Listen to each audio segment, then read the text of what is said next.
چونکہ ایک عقیدہ ان میں تھا، آج بھی موجود ہے، شام میں آج بھی موجود ہے، اور بھی ملکوں میں ہے، جو حضرت علی کو خدا مانتے ہیں، اسی کو کہتے ہیں سارے نبیوں سے افضل ہیں۔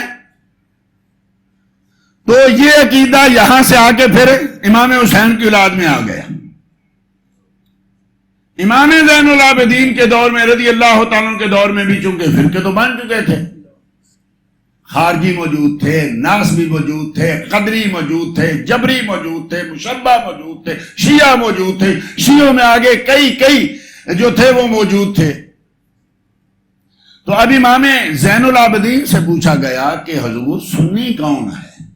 ہر کوئی اپنے آپ کو اہل سنت، خارجی بھی اپنے آپ کو اہل سنت کہتے ہیں، اور قدری بھی اپنے آپ کو اہل سنت کہتے ہیں، معتزلی بھی اپنے آپ کو اہل سنت کہتے ہیں، حتیٰ کہ بہت بڑے معتزلیوں کے امام ہیں جو آج تک صاحب کشاف زمخشری، ان کی یعنی تفسیر جو ہے سب میں آج بھی مقبول و عام ہے، اس لیے کہ عربی کے بڑے ماہر تھے۔ تو انہوں نے 250 کے قریب، کم و بیش 250 کشاف میں اہل سنت کو اہل بدعت لکھا، قالت اہل البدع، قال اہل البدع۔ تو جہاں بھی ہمارا ہے انہوں نے اہل بدعت، آج بھی سارے ہمیں بدعتی کہتے ہیں، یہ بدعتی، یہ بدعتی، یہ، حالانکہ ہم سنی ہیں۔ امام زین العابدین سے پوچھے کون سنی ہے؟ پوچھا گیا آپ سے کہ حضور سنی کون ہے؟ ہر کوئی اپنے آپ کو اہل سنت کہتا ہے۔ آج بھی آپ شیعوں کو چھوڑ کے جہاں جائیں مسجدوں پہ اہل سنت والجماعت، اہل سنت والجماعت پتہ ہی نہیں چلتا، پھر آگے لکھنا پڑتا ہے اہل سنت والجماعت حنفی بریلوی۔ اہل سنت لکھیں تو پتہ نہیں چلتا، کیونکہ وہابی بھی اپنے آپ کو غیر مقلد اپنے آپ کو اہل سنت کہتے ہیں، اصل اہل سنت ہم ہیں، بلکہ کتاب بھی لکھی گئی پاکستان میں اصلی اہل سنت۔ تو سارے اپنے آپ کو اہل سنت، اب پتہ کیسے چلے اہل سنت کون ہے؟ اگر امام احمد رضا کی بات کریں وہ کہیں گے یہ تو آپ کے ہی ہیں۔ کوئی ایسا ہو جس کو سارے فرقے مانے، جس کو ہر گروہ مانے، شیعہ و سنی مانے، وہابی دیوبندی بریلوی سب مانے کہ اس کی بات جو ہے وہ پکی ہو سکتی ہے، یہ جو بور لگائے گا وہ آدمی پاس ہو جائے گا۔ تو آپ سے پوچھا گیا کہ سنی کون ہے؟ تو آپ نے علامت اہل سنہ کثرت صلاۃ علی رسول اللہ صلی اللہ علیہ وسلم۔ سنی کی پہچان یہ ہے کہ وہ نبی کریم پہ درود و سلام بڑا پڑتا ہے۔ ہمیں کئی لوگ آج بھی کہتے ہیں صلاتیے، کیوں کہتے ہیں ساتھی؟ یہ درود بڑا پڑھتے ہیں۔ بھائی درود پڑھنا تو رب کی سنت ہے، درود پڑھنا تو مصطفیٰ کے سارے غلاموں کی سنت ہے، رب کے فرشتوں کی سنت ہے، ہر ولی کی سنت ہے، ہر نبی کی سنت ہے۔ تو آج بھی جن مسجدوں سے آپ کو صلاۃ و سلام کی آوازیں آتی رہیں، جن مسجدوں میں صلاۃ و سلام علیک یا رسول اللہ لکھا ہوا نظر آ جائے، تو امام زین العابدین علی بن حسین بن علی رضی اللہ تعالی عنہم کے نزدیک پکا سنی وہی ہوگا۔ اپنے آپ کو الحمدللہ رب العالمین ہم خوش بخت ہیں کہ ہم سیدنا صدیق اکبر کے نزدیک سنی، فاروق اعظم کے نزدیک سنی، عثمان غنی کے نزدیک سنی، مولا کائنات مولا علی رضی اللہ تعالیٰ عنہ کے نزدیک سنی، ہم امام حسین کے نزدیک سنی۔ جو مورخین نے امام حسین رضی اللہ تعالیٰ عنہ کا آخری خطبہ لکھا ہے نا کربلا میں، اس میں بھی یہ لکھا ہے کہ جب آپ نے خطبہ دیا تو اس میں یہ لفظ کہے، کیا میں نبی کریم صلی اللہ تعالی علیہ وسلم تمہارے نبی کا نواسا نہیں ہوں؟ کیا میں فاطمہ کا بیٹا نہیں ہوں؟ کیا میں اہل سنت کی آنکھوں کا تارا نہیں ہوں؟ سبحان اللہ۔ یہ اپنے آپ کو کیوں اہل سنت سب کہلانے کی کوشش کرتے تھے کہ پتہ سب کو ہے جنت میں سنی جائیں گے۔ الحمدللہ رب العالمین، ہم رسول اللہ کے، جنت رسول اللہ کی، تو اس لیے سب اپنے آپ کو سنی کہتے ہیں۔ اہل سنت کی پہچانوں میں ایک پہچان یہ ہے، ویسے اہل سنت کی بہت ساری پہچانیں ہیں، ان کی شکل و صورت مصطفیٰ جیسی، ان کے گھر مصطفیٰ کے گھر جیسے، پچھلے جمعے میں نے عرض کیا تھا، ان کے نام وہ جو مصطفیٰ کے غلاموں کے نام ان کے گھروں میں پتہ چلتا ہے کہ کہاں ہے مصطفیٰ کریم صلی اللہ تعالی وسلم کے گھر کا جو ماحول ہے، صدیق اکبر رضی اللہ عنہ کے گھر کا ماحول، حضرت مولا علی رضی اللہ تعالیٰ کے گھر کا ماحول کہاں ہے؟ وہ سنیوں میں ہے۔ سب کے نام رکھیں گے، صحابہ کے بھی، اہل بیت کے بھی، جو ہیں اہل بیت کی عورتوں کے بھی، صحابہ کی عورتوں کے بھی، ہر ایک کے نام ہمارے سنیوں کے گھروں۔ تو اس لیے ایک تو یہ کہ سنی وہ جو زیادہ سے زیادہ درود و سلام پڑھیں، وہ آپ کے فضائل تو بے شمار ہیں، اور میں بس چند چیزیں اب اسی موضوع پہ کہ سنی وہ جو صلاۃ و سلام پڑھیں۔ میں کہا کرتا ہوں سنیوں، تمہیں تو اس لیے بھی مسجد میں آنا چاہیے، تو مسجد سے دور بھاگتے ہو۔ اب تو محفلیں، بڑی بڑی محفلیں بھی میرج ہالوں میں ہونے لگی ہیں۔ ہم کہتے ہیں میرج ہال میں وہاں لوگ زیادہ آتے ہیں، کس لیے زیادہ آتے ہیں؟ بغیر وضو آنا پڑتا ہے نا، مسجد وضو کر کے آنا پڑتا ہے۔ کسی آتے ہیں وہاں کوئی سگریٹ پینا چاہے تو وہ بھی پی سکتا ہے نا، یہاں نہیں پی جاتی۔ کسی آنا پڑتا ہے کہ وہاں جوتے سمیت آدمی کرسی پہ بیٹھ جاتا ہے محفل نعت میں، یہاں بڑے ادب کے ساتھ جوتے اتار کے بیٹھا جاتا ہے۔ کس لیے یہاں نہیں آتے؟ یہاں ٹوپی پہننی پڑتی ہے، یہاں امامہ پہننا پڑتا ہے، میرج ہالوں میں یہ نہیں کرنا پڑتا۔ تو اب تو ہم آہستہ آہستہ خود لوگوں کو مسجدوں سے دور کر رہے ہیں کہ میدانوں میں کرو، مسجدوں میں لوگ نہیں آتے۔ جو مسجد میں نہیں آتا تجھے اس کی ضرورت کب سے پڑ گئی؟ مسجدوں میں آؤ۔ سنی کو اس لیے بھی آنا چاہیے کہ حضرت سیدہ فاطمہ رضی اللہ تعالی عنہ سے روایت ہے کہ مسجد میں آؤ تو جب مسجد میں پاؤں رکھو تو مصطفیٰ پہ درود و سلام پڑھو، جب مسجد سے نکلو تو درود و سلام پڑھو۔ اب اس لیے بھی کبھی مسجد میں تو آنا ہی ہے نا، جمعہ پڑھنے آنا ہے، نماز پڑھنے، کبھی یہ بھی نیت کر لیا جائے کہ میں اس لیے آ رہا ہوں کہ سیدہ کی سنت ادا کرنی ہے، مسجد میں قدم رکھیں گے مصطفیٰ پہ درود و سلام کریں۔ گھروں میں بھی جائیں تو درود و سلام، مسجدوں میں آئیں تو درود و سلام۔ پھر یہ بڑا آج کل مسئلہ ہے، حاضر کے سیغے سے پڑھنا چاہیے یا غیب سے سیغے سے؟ ہاں پڑھو، لیکن حاضر کے سیغے سے نہ پڑھو۔ اب یہاں تو کوئی اختلاف نہیں کہ مسجد میں آؤ گے، نماز پڑھو گے، اتحیات بیٹھو گے، السلام علیکہ ایھا النبی، حاضر کے سیغے سے پڑھو گے، کسی فرقے کا کوئی اختلاف نہیں رہے گا۔ رب نے بھی کمال کرم کیا کہ مسجد میں، نماز میں، اتحیات میں مصطفیٰ کریم کے اوپر حاضر کے سیغے سے درود و سلام پڑھا کے کرونا بھی اختلاف، نکالو نا اس کو نماز سے۔ کہا جو نماز میں توحید ہے، اسلام پھیرتے شرک کیسے ہو گیا؟ یہ عجیب بات ہے، نماز میں توحید ہے، سلام پھیرا تو اب حاضر کے سیغے سے نہیں پڑھ سکتے، یا الصلاۃ والسلام علیکہ یا رسول اللہ۔ ہاں نہیں، مدینے میں سنت ہے، مدینے کے بعد بدعت ہے۔ جو مدینے میں سنت ہے باہر کیسے بدعت ہو گئی؟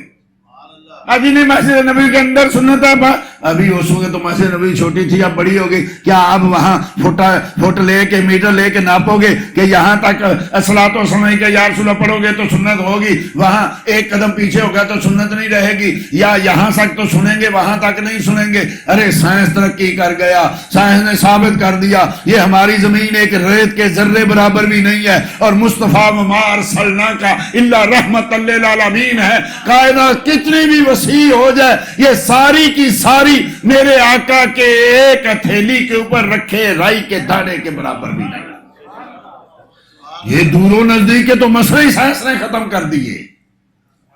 یہ اتنے بڑے سیارے کہ ایک ایک سیارے کے سامنے ہماری زمین پوری کی پوری نظر ہی نہیں آتی، تو وہاں دور و نزدیک کا کیا مسئلہ؟ تیرے موبائل نے دور و نزدیک ختم کر دیا، تو یہاں بیٹھا امریکہ سے سنتا بھی ہے، سناتا بھی ہے، دیکھتا بھی ہے، دکھاتا بھی ہے، اور تو کہتا ہے سائنس ترقی کر گیا، انگریز نے آلہ بنا دیا، موبائل بنا دیا، یہاں بیٹھ کے کائنات کی سنو۔ رب نے کوئی آلہ نہیں بنایا، محبوب مدینے میں بیٹھ کے ساری دنیا کی سنیں۔ شرط یہ ہے کہ یہاں بھی جس کا نمبر ملاؤ وہی سنتا ہے، دوسرا نہیں سنتا۔ وہاں بھی عقیدہ رکھو مصطفیٰ کا نمبر ملایا ہے، مصطفیٰ سنیں گے. یہ تو کچھ بھی نہیں ہے. ابھی پتہ نہیں قیامت تک سائنس کہاں پہنچے گا، جہاں بھی پہنچے میرے محبوب کے قدموں تک نہیں پہنچ سکے. اس لیے بھی سنیوں مسجدوں میں آیا کرو، نماز پڑھا کرو. کیونکہ آج کل تم اختلافی مسائل سے بڑے ڈرتے ہو. تم کہتے ہو نہیں مولویوں کو سیدھی سیدھی باتیں کرنی چاہیے، یہ اختلافی مسئلے نہیں کرنے چاہیے. نبی سنتے ہیں کہ نہیں سنتے، نبی نور ہیں کہ بشر ہیں، نبی علم جانتے ہیں کہ نہیں جانتے، نبی حیات ہے یا نہیں حیات ہے، یہ اختلافی مسئلے ہیں، یہ نہ بیان کرو. اب سیدھی سیدھی بات کرو. سیدھی سیدھی بات یہ ہے کہ مسجدوں میں آؤ اور تم اختلافی مسئلوں سے ڈرتے ہیں. یہ کوئی اختلافی نہیں کہ تحیات بیٹھ کے عرض کرو السلام علیکہ ایھا النبی. یہ ہے، یہ اختلافی مسئلہ نہیں ہے، یہ اتفاقی مسئلہ ہے. اس میں سب کا اتفاق ہے. حاضر کے سیغے سے سلام عرض کرو، تمہیں کوئی منع نہیں کرے گا. ابھی تو کہا السلام علیکہ ایھا النبی ورحمۃ اللہ وبرکاتہ، ساتھ ہی السلام علینا ہم پر بھی، سبحان اللہ، وعلی عباد اللہ الصالحین، سارے نیک لوگوں پر بھی. رب نے کیسا طریقہ، سبحان اللہ. یہ ایسا رب کریم نے پیارا طریقہ بنایا، بتایا. مصطفیٰ کریم صلی اللہ تعالیٰ علیہ وسلم نے ہمیں. اب پھر جب یہاں ختم ہوا تھا یا تو پھر کہو اللہم صلی علی محمد، بار بار نام لو نا. پہلے صرف السلام علیکم ایھا النبی کہا تھا، اب نام لے کے کہو اللہم صلی علی محمد وعلی آل محمد. سبحان اللہ. کما صلیت علی ابراہیم وعلی آل ابراہیم. سارے سیدنا ابراہیم سے لے کے قیامت تک آنے والے میرے محبوب کے اصول ہوں، میرے محبوب کے فروع ہوں، میرے باپ کے آباء و اجداد ہوں، میرے محبوب کے آباء و اجداد ہوں، میرے محبوب کی اولاد اولاد اولادوں کی اولاد ہو. سیدنا ابراہیم سے لے کے قیامت تک ہر آنے والا محبوب کے ساتھ جو بھی جڑ گیا اس پہ بھی سلام. کما صلیت علی ابراہیم وعلی آل، جیسا تو نے پڑھا. کما صلیت، جیسا، اس کا مطلب ہے رب درود پڑھتا ہے. ان اللہ وملائکتہ یصلون علی النبی یا ایھا الذین آمنوا صلوا علیہ وسلموا تسلیما. اب تعلق قائم کرنا ہے نا. کئی بار میں عرض کرتا ہوں کسی سے بھی تعلق بنانا ہو تو کیا طریقہ ہے؟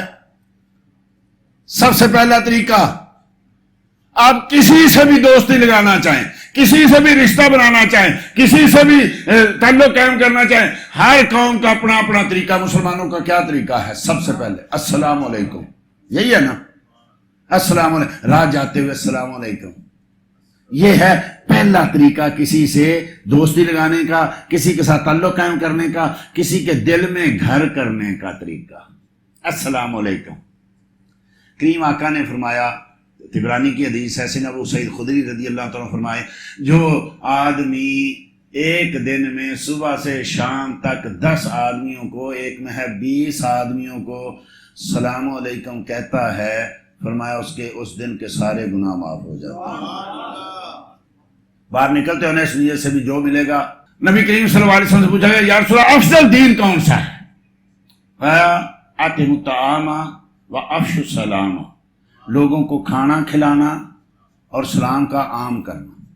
عام جو ملے اس کو بھی سلام، جو جانتے اس کو بھی سلام، جو نہیں جانتے اس کو بھی سلام. ارے یہ افضل ترین کام ہے. کسی نہ کسی طریقے سے سلام کہو.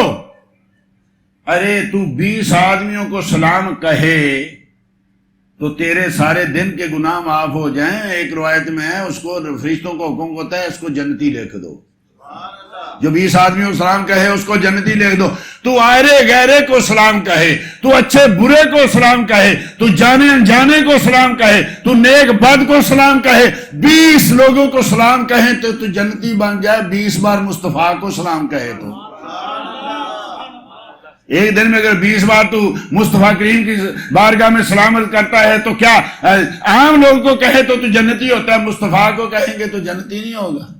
پھر میں کہا کرتا ہوں آپ آزما کے دیکھ لیں، آپ 10 دن تک نکلے ہر ایک کو کہیں السلام علیکم السلام علیکم، جواب دے نہ دے السلام علیکم. اور 10ویں دن آدمی نہیں، اس سے پہلے پوچھ کون ہے یہ، کس کا بیٹا ہے، یار بڑی اچھی تربیت ہوئی ہے، ہر ایک کو سلام کہتا ہے. ارے عام آدمی پوچھتا ہے کون ہے جو سلام کہہ رہا ہے، کیا مصطفیٰ نہیں پوچھیں گے کون ہے جو روز مصطفیٰ جانے رحمت پہ لاکھوں سلام پڑھ رہے ہیں؟ یہ کس کا بیٹا ہے؟ یہ کون ہے جو روز مجھے سلام کہتا ہے؟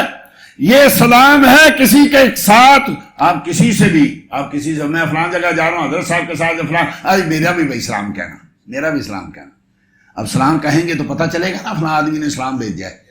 یا بعض کا ہوتا ہے یا میری بھی ذرا سلام دعا سے کروا دینا، میری بھی ذرا سلام دعا. اچھا ٹھیک ہے بھائی، پھر سلام دعا کروا دی، مل گئے، پھر 10ویں دن ملا بھائی، اس کے بعد کوئی رابطہ کیا نہیں. ارے یار ایسے تھوڑی دوستیاں رہتی ہیں، رابطہ کیا کرو، کبھی فون پہ ہی سلام کہہ لیا کرو، کبھی آتے جاتے کوئی کہہ لیا کرو. ارے ایسے تھوڑی ہوتا ہے کہ تو نبی کا کلمہ پڑھے اور مجبوری کی حالت میں صرف درود صرف نماز میں پڑھے. ارے رابطہ قائم کرنا ہے تو اٹھتے بھی سلام کہہ، بیٹھتے بھی سلام کہہ، سوتے بھی سلام کہہ، جاگتے بھی سلام کہہ، چلتے بھی سلام کہہ. اس لیے بھی مسجدوں میں آیا کرو سنیوں کہ ہم اس لیے جا رہے ہیں کہ ہم اختلاف سے ڈرتے ہیں. ہم جاتے بھی سلام کہیں گے، نکلتے بھی سلام کہیں گے، نماز میں بھی سلام کہیں گے، اور اس طریقے سے اختلاف سے بھی بچ جائیں گے، آقا کے قریب بھی ہو جائیں گے. تو درود و سلام جو ہے اس کو اپنا وتیرہ بنا دیں. کم از کم علماء کہتے ہیں 313 بار ایک دن میں صلاۃ و سلام جو پڑھے وہ کثرت سے صلاۃ و سلام پڑھنے والوں میں شامل ہو جاتا ہے. کیونکہ نبی کریم صلی اللہ علیہ وسلم نے اکثر الصلاۃ علیہ، زیادہ سے زیادہ مجھ پہ درود و سلام پڑھا کرو، زیادہ سے اکثر، زیادہ کثرت کے ساتھ ہر وقت پڑھو. لیکن جمعے کے دن ہم گھر سے نکلتے ہیں نا، ہم کبھی ٹیپ لگا دیتے ہیں، کبھی موبائل پکڑ لیتے ہیں، یار چلو 8 دن میں یہ تو اتنا تو آدھا گھنٹہ نکالو، 15 منٹ نکالو، گھر سے نکلتے ہو، گاڑی میں بیٹھتے ہو، فلانے مدینہ میں جانا ہے، یہاں تک کسی سے بات نہ کرو، درود و سلام پڑھتے ہوئے جاؤ. کوئی وقت کا حکم آ جائے، کوئی بڑا آدمی آ جائے، 2 گھنٹے لائن میں کھڑے رہتے ہیں کہ نہیں سلام کرنے کے لیے. سلام کریں پہچانتا بھی نہیں، وہ دوسرے نے کہے میں آپ سے ملا، کہا مجھے تو نہیں پتا، میں نے ہاتھ ملایا تھا، وہ کہتا نہیں میں نہیں جانتا، ہزاروں آدمی تھے، میں کیا کروں. ارے یہاں ہزاروں سینکڑوں ہوں، تو 10 بار سلام کہے تجھے کوئی پہچانتا نہیں، وہاں لاکھوں ہو تو ایک بار اسلام کہے مصطفیٰ تجھے ہمہ وقت پہچانے. تیری سلام کو ضائع نہیں ہونے دیں گے. تجھے بتانا نہیں پڑے گا یا رسول اللہ میں وہ ہوں جو تو آپ پہ سلام عرض کیا کرتا تھا، یہ سفارش نہیں کرانی پڑے گی، میرے آقا تجھے جانیں گے، ایک بار بھی سلام عرض کرے گا تجھے جانیں گے. سنی تو وہ ہے جو کثرت سے پڑھتا رہتا. پھر فرمایا اب یہ بھی ہم وہ لوگ ہیں نا یہاں سے پوچھا کدھر جا رہے ہو؟ بغداد. کیا کرتے ہو وہاں؟ کام کرتے ہو؟ نہیں میں غوث اعظم کو سلام عرض کرنے جا رہا ہوں. کدھر جا رہے ہو؟ میں اجمیر. تو وہاں کیا کرے گا؟ کوئی کام ہے؟ نہیں میں خواجہ صاحب کو سلام عرض کرنے جا رہا ہوں. کدھر جا رہے ہو؟ میں لاہور جا رہا ہوں. کیا کام ہے وہاں؟ کوئی تجارت؟ نہیں میں داتا صاحب کو سلام عرض کرنے جاتا ہوں. ارے تو سلام عرض کرنے بغداد جاتا ہے، تو سلام عرض کرنے اجمیر جاتا ہے، تو سلام عرض کرنے لاہور جاتا ہے، سلام عرض کرنے مسجد میں مصطفیٰ کو کیوں نہیں آتا؟ یہاں تو مدینے جانا ضروری نہیں ہے نا، یہاں تو مسجد میں آؤ، سلام کہو، میرے محبوب سنیں گے، جواب بھی دیں گے. ما من مرئن، مصطفیٰ کریم نے کہا، سین ابو ہریرہ راوی ہیں، ابو داؤد میں ہے، نسائی میں، مسلم امام احمد نصیب نے، وہ پتہ نہیں کتنی کتابوں میں ہے. کوئی بھی آدمی ما من مرئن یسلم علیہ رد اللہ علیہ روحی حتی ارد علیہ السلام او کما قال صلی اللہ علیہ وآلہ وسلم. تم میں دنیا کے کسی خطے پہ کوئی بھی ہو، جب مجھے سلام کہتا ہے اللہ میری روح کو لٹاتا ہے، اس طرح متوجہ کرتا ہے، میں اس کے سلام کا جواب دیتا ہوں. ارے اگر مصطفیٰ کہہ دیں سلام کا مطلب کیا ہوتا ہے؟ السلام علیکم کا معنی کیا ہے؟ میں تجھے اللہ کے سپرد کرتا ہوں، تجھ پہ سلامتی ہو. یہ میری دعا ہے، میں آپ کو کہہ رہا ہوں نا السلام علیکم، یہ آپ کی دعا مجھے کہہ رہے ہیں. رد ہو جائے قبول ہو جائے وہ جانے، لیکن جس کو آمینہ کا لال کہے وعلیکم السلام، ارے تجھ پر بھی سلامتی. سبحان اللہ. حجاج بن یوسف تاریخ اسلام نہیں، تاریخ عالم کا ظالم ترین شخص. بعض روایتوں میں 1.25 لاکھ یا 1.5 لاکھ آدمی کو قتل کیا. کون سا دور تھا؟ صحابہ تابعین کا. ظلمن قتل کیا. کہتے ہیں اس کی جب تلوار باہر نکلتی، جب تک کسی کا خون نہیں کرتا تلوار کو دوبارہ نیام میں نہیں ڈالتا تھا، اتنا ظالم آدمی. اس نے کسی کو بلایا، اس کو پتا تھا، تابعی تھا، اس کو پتا تھا مجھے یہ قتل کرے گا. وہ دربار میں آپ پہلا قدم رکھا، السلام علیکم، سب نے کہا وعلیکم، حجاج نے بھی کہا وعلیکم السلام. اب بعد میں جب بات ہوئی نا تو کہا اس کو قتل کرو. کہا تو مجھے قتل نہیں کرنے لگا. کہہ لو مجھے کون منع کرتا ہے؟ حجاج بن یوسف کو کون منع کرے؟ وہ کہنے لگا نہیں تجھے منع تو کوئی نہیں کرتا، لیکن میں نہیں سمجھتا تو اتنا اپنی بات کی مخالفت کرنے والا ہوگا. آپ نے کیے کی کہا کیا مطلب؟ کہا جب میں آیا تو میں نے کہا تھا نا السلام علیکم. ہاں ہاں. تو آپ نے کہا تھا وعلیکم السلام. کہا ہاں کہا تھا. تو کہا کیا مطلب ہوتا ہے اس کا؟ وعلیکم السلام کا کیا؟ اس کی نظر جھک گئی، پڑھا لکھا تھا، عالم تھا، عربی تھا، اس کی نظر جھک گئی. ہاں میں نے تو اس کو سلامتی بھیجی تھی، تو میں ہی قتل کروں؟ ارے حجاج بن یوسف جیسا ظالم وعلیکم السلام کہے تو آدمی کو قتل نہیں کرتا، جس کو آمینہ کا لال کہے گا وعلیکم السلام، اس کو رب کیسے جنت میں بھیجے گا؟ مستقیم جب کسی کو مسافر کو الوداع کہتے ہیں نا تو آپ فرمایا کرتے تھے میں تجھے اس اللہ کے سپرد کرتا ہوں جو سونپی امانتیں ضائع نہیں کرتا.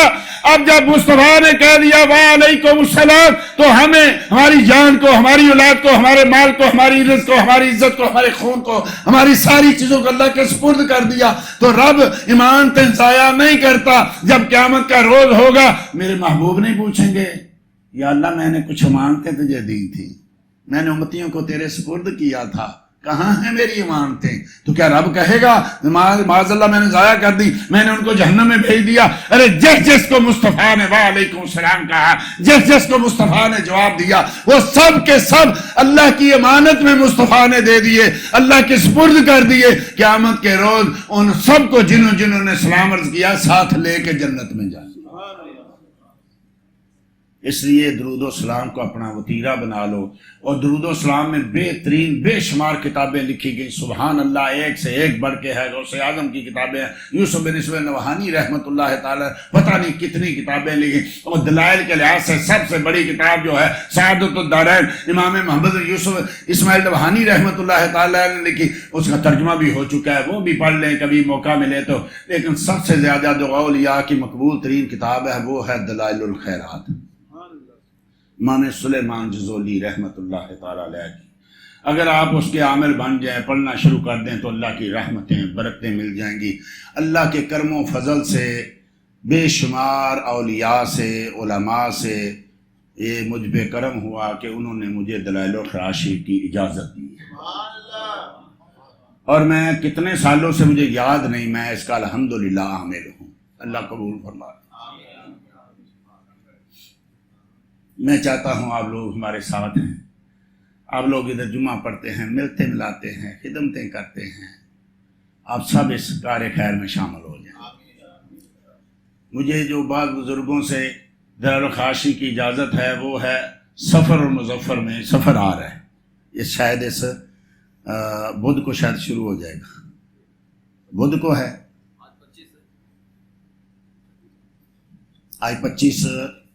آج 25 ہے محرم الحرام، تو اسی ہفتے میں بہرحال جو ہے وہ شروع ہو رہا ہے. سفر کا پہلا دن، دوسرا دن اور تیسرا دن. ہاں تو یہ روزہ رکھنا ہے. جو بھی عامل بننا چاہے دلائل الخراشی کی یہ زکوٰۃ ہے.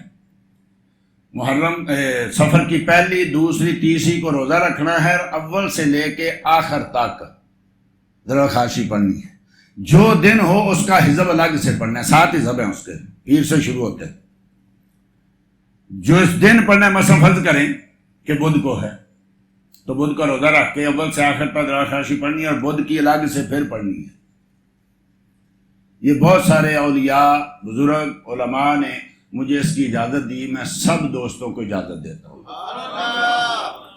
سب دوست اس کے عمل بن گئے. کریم آقا صلی اللہ علیہ وسلم کی بارگاہ میں صلاۃ و سلام پڑھا ہم قیامت کے روز اکٹھے رہیں. آقا کی بارگاہ میں یہ درود و سلام کی وجہ سے ہم اکٹھے ہو جائیں. اپنے والدین، اپنے دعا کربا، آقا کے جھنڈے کے نیچے ہم درود و سلام پڑھتے ہوئے سب اکٹھے دعا کریں. اللہ جل مجدہ کریم ہمیں درود و سلام پڑھتے رہنے کی توفیق عطا فرمائے. وما علیہ الا البلاغ. دین کی بات پھیلانا صدقہ جاریہ ہے. ثواب کی نیت سے ویڈیو کو شیئر ضرور کیجیے. جزاک اللہ.